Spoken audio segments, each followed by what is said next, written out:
ये आपकी स्क्रीन पर राजस्थान के एग्जिट पोल के जो आंकड़े हैं वो सामने आते हुए। जी हां, अगर हम राजस्थान की बात करें तो यहां 25 सीटों में 18 बीजेपी के हक में जाती हुई। इसके अलावा कांग्रेस के हक में सिर्फ 7 सीटें राजस्थान की जाती हुई और अन्य को कोई भी सीट नहीं मिलती हुई। राजस्थान की यह तस्वीर सामने आ रही है। लेकिन 2019 में 24 सीटों में यानी 25 में से 24 सीटों पर जीत भाजपा ने हासिल की थी। तो यहां एक तरह से भाजपा को, बीजेपी को यहां पर नुकसान होता हुआ। 2019 में जहां 25 में से 24 सीटें बीजेपी के हक में गई थी, वहीं इस बार जो एग्जिट पोल, जी हां, एक बार फिर आपको बता दें, जो एग्जिट पोल के आंकड़े हैं वो बता रहे हैं कि बीजेपी को 18 सीटें हासिल हो रही हैं, वहीं कांग्रेस को 7 सीटें मिल रही हैं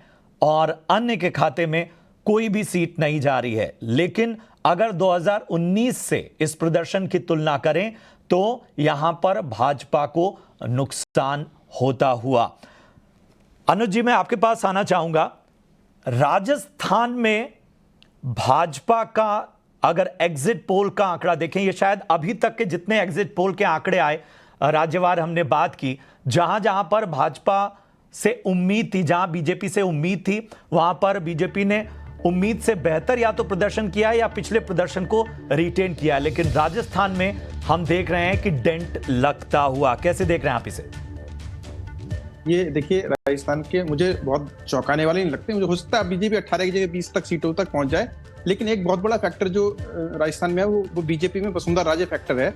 और बीजेपी ने अभी राजस्थान में जब सरकार बनी बीजेपी की, तो वहां वसुंधरा राजे को सीएम नहीं बनाया और उनकी जगह एक नए व्यक्ति को उठाकर एक सीएम बना दिया। तो ये वसुंधरा राजे के खेमे में अंदर से एक नाराजगी थी।